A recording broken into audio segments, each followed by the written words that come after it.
Ama bu seni rahat bırakacağımız anlamına gelmiyor Ateş'e.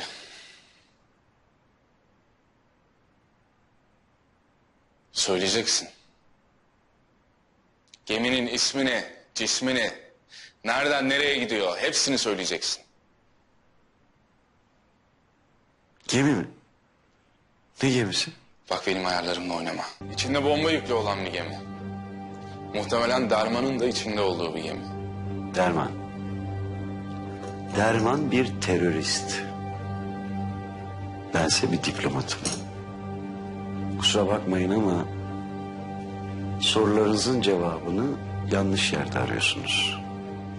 Eğer beni kaçırarak Derman'a ulaşabileceğinizi zannediyorsanız yanılıyorsunuz. Seni kaçırmadık, tutukladık. Derman'ı da tutuklayacağız. Ülkemize, milletimize kim zarar vermek isterse hepsi aynı kaderi paylaşacak. Başarılar. Ha, Yavuzcuğum. Babana selam söyle. Onunla yarım kalmış bir hesabım var.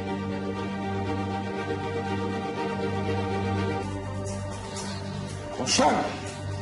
Konuş! Derman nerede? Hangi gemide? Gemi nerede? Konuş! Yavuz ne yapıyorsun? Sakin ol. Bırak! Yavuz dur! Bırak adamı. Komutanım vaktimiz daralıyor. Konuşacak. Konuşacaksın yoksa ölümün benim elimden olacak. Bırak dedim sana!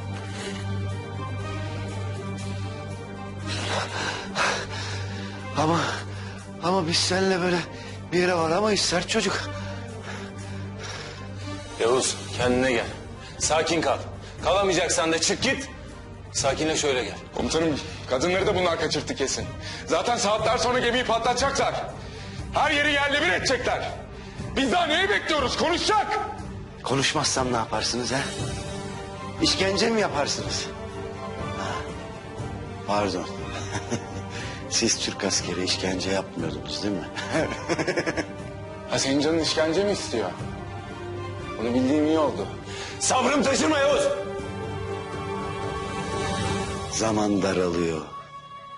Derman ilerliyor.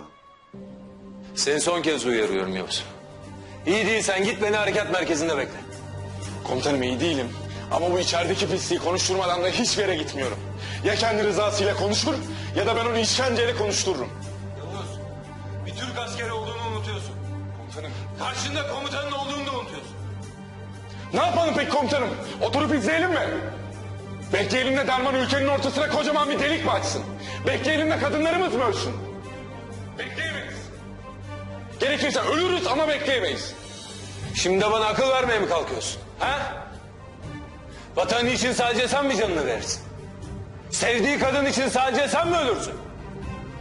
O gemide benim hem karım hem kızım var. O zaman neyi bekliyoruz komutanım?